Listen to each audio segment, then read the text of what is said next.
KNT.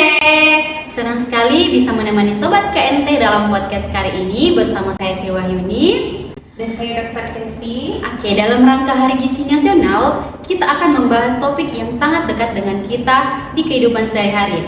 Tapi tenang, kita akan bahasnya dengan santai dan mudah dipahami. Oke, dan tentunya obrolan kita hari ini akan semakin seru karena sudah ada narasumber kita, Dr. Casey. Terima kasih dok sudah meluangkan waktunya. Nah dok, kalau berbicara soal gizi, banyak yang beranggapan kalau gizi itu cuma makan 3 kali sehari. Ternyata gizi itu seluas itu ya dok? Iya betul. Nah, kali ini kita akan berbincang bersama Dr. Casey tentang mood and food. Dok, mood and food itu hubungannya bagaimana sih? Sebelum kita bahas lebih lanjut apa hubungan mood and food, kita perlu tahu dulu nih apa itu mood. Mood itu kan sebenarnya afeksi dari perasaan kita, kayak muncul cemas, sedih, khawatir atau marah-marah seperti itu. Nah, apa yang mempengaruhi mood ini? Sebenarnya bukan dari pikiran aja, kayak misalnya ada masalah, ada masalah-masalah sebelumnya yang mempengaruhi emosi, tapi juga perut, makanan.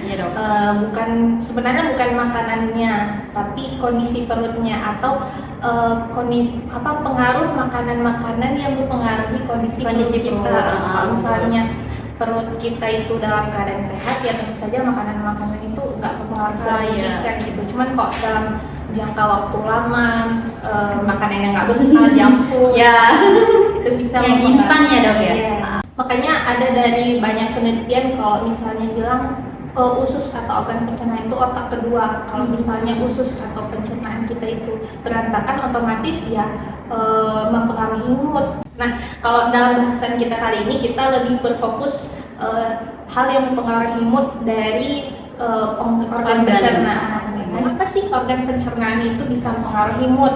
Iya dong. Karena dari banyak penelitian, kalau misalnya 90% serotonin atau hormon senang itu dia diproduksi oleh mikrobiota yang ada di usus. Kan di usus kita kan nggak ada bakteri baik sama bakteri jahat. Jadi 90% yang menghasilkan hormon senang itu ya bakteri baik itu. Jadi tugas kita menjaga bakteri itu tetap hidup dengan cara membeli makanan yang baik, hindari junk food, seperti itu. Ternyata mood and food itu saling berhubungan ya dok. Apa yang kita makan, ya itu secara nggak langsung mempengaruhi kondisi pencernaan kita. Ternyata apa yang kita makan itu bisa mempengaruhi suasana hati juga ya dok, pun sebaliknya. Nah, ternyata makanan bergizi itu membantu tubuh memproduksi hormon di dalam tubuh yang tadi disebutkan sama dokter, hormon serotonin dan juga ada hormon dopamin. Nah, dok, ini ada beberapa pertanyaan yang masuk nih, mungkin dokter bisa bantu menjawabnya. Saya bacakan ya dok, untuk pertanyaan pertama. Banyak yang bilang kalau makanan bisa mempengaruhi suasana hati. Lantas makanan apa saja sih yang secara gizi memang bisa membantu memperbaiki suasana hati atau mood kita?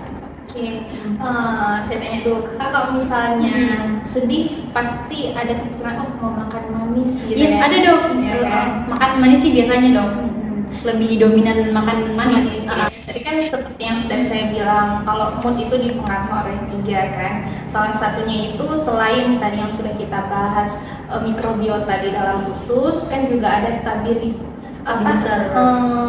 energi yang stabil, gula darah yang stabil.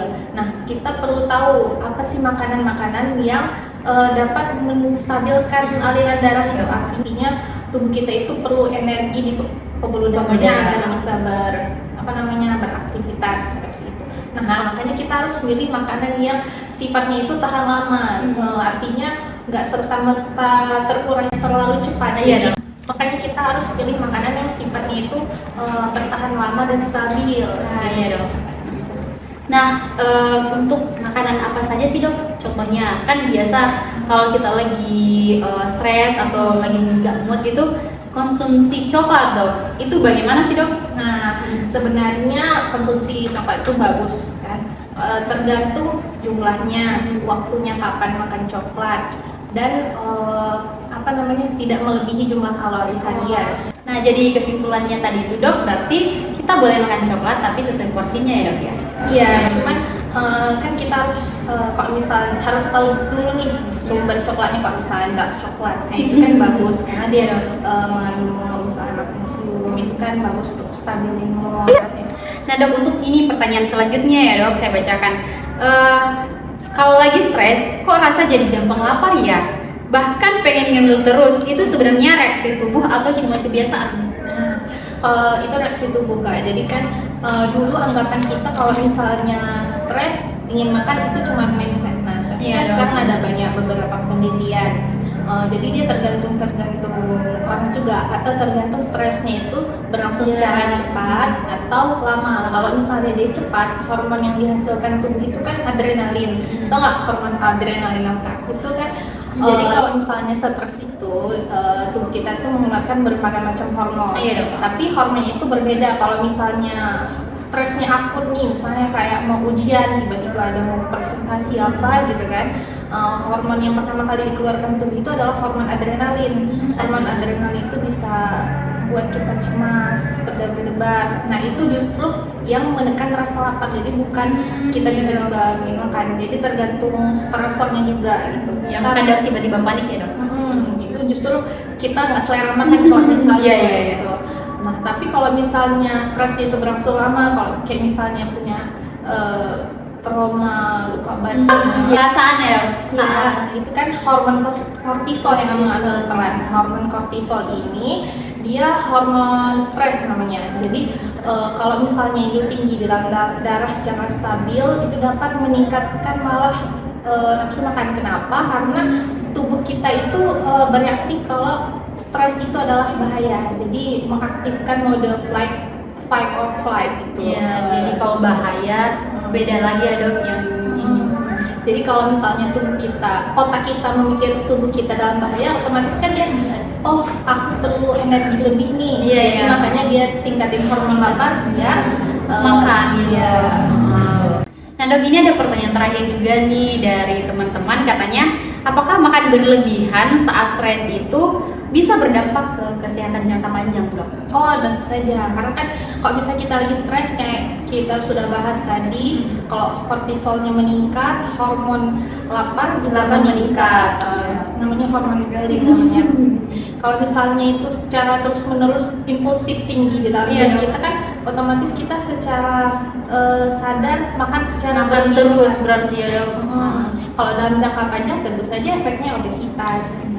Kalau yang kita tahu obesitas kan banyak efeknya ke penyakit metabolik, meningkatkan resiko penyakit jantung, diabetes, gula darah, diabetes. Kalau secara jangka panjang. Habis itu kalau misalnya secara impulsif juga nih, kita lagi stres kan otomatis kita nggak milih-milih makanan. Kembali lagi kita harus milih sumbernya. Kalau misalnya stres kita memang perlu gula, cuman kita harus pikirkan sumbernya. Sumbernya gulanya dari mana ya dok ya. Kalau misalnya secara nggak langsung kita pilih makanan tidak bergizi kayak junk food. Junk food kan dia dapat meningkatkan reaksi inflamasi kronik tuh. Kalau dalam jangka panjang, nah itu bisa meningkatkan reaksi metabolik, penyakit metabolik lainnya. Nah dok, gini, kalau saya lagi stres nih ya, saya biasanya suka yang manis-manis dok. Gimana cara memilih makanan yang manis dalam bentuk yang baik untuk tubuh? Sama tadi kan yang dijelaskan kalau junk food itu sebenarnya nggak bagus dong. Kalau misalnya manis-manis, kita pengen manis-manis secara tiba-tiba dan dalam porsi yang lebih banyak, jumlah banyak ya dalam satu waktu, kan otomatis gula darah di tubuh kita kan meningkat tiba-tiba dan otomatis hormon senang atau hormon dopamin itu kan meningkat tiba-tiba juga. Kalau misalnya nih saya makan coklat pagi-pagi lagi sedih jam 8, oke lah kita senang habis itu kan. Tapi tiba-tiba jam 12 kan efek dari coklat yang tadi itu udah hilang. Jadi karena dia naik tiba-tiba, dia anjlok tiba-tiba. Drop ya dok ya. Kita bikin mood swing. Jadi makanya kita perlu memperhatikan sumbernya. Kalau misalnya yang kita dapatkan misalnya dari pisang, manisnya, dia kan lebih stabil tuh. Sehat juga sih dok ya. Jadi itu kan ya perlu kita memperhatikan sumbernya. pentingnya memperhatikan sumber dari makanan yang kita makan. Jadi dok, makanan apa yang perlu kita konsumsi dok? Kalau coklat juga ternyata kurang efektif. Jadi banyak penelitian itu kalau misalnya omega 3, nah itu dapat menstabilkan mood. Selain itu sumber-sumber gula yang yang alami seperti ada avokado. Oh iya dok. Pisang juga, di pisang kan ada vitamin B. Vitamin B itu kan bisa menstabilkan mood juga. Terus itu, nah ini penting sekarang orang udah lebih aware dengan kesehatan usus yang kayak saya bilang di awal. Oh iya dong. Kalau mood itu kan tergantung dari kesehatan mikrobiota di usus. Jadi kita harus pikir makanan apa sih yang dapat membuat mikrobiota di usus ini sehat. Nah itu pentingnya sekarang orang probiotik. Oh, butuh probiotik juga ya dok? Jadi sumber-sumber probiotik ini kan kalau kita di Indonesia banyak ya, kayak tempe, habis itu tape, itu banyak yang difermentasi. Oh iya dok. Itu dapat memperbaiki mikrobiota usus. Selain itu untuk memberi makan bakteri baik ini kita perlu meningkatkan serat. Ya serat-seratnya dari buah-buahan, sayur-sayur. Iya dok. Banyak orang mengira makanan bergizi itu mahal. Padahal gizi seimbang bisa kita dapat dari tempe, tahu, ataupun telur, maupun sayur dan buah-buahan musiman.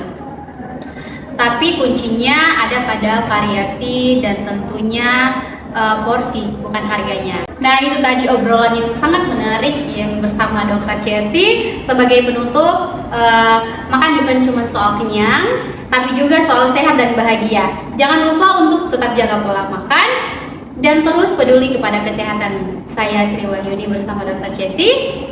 Pamit undur diri. Bye-bye. Sampai bertemu di podcast berikutnya.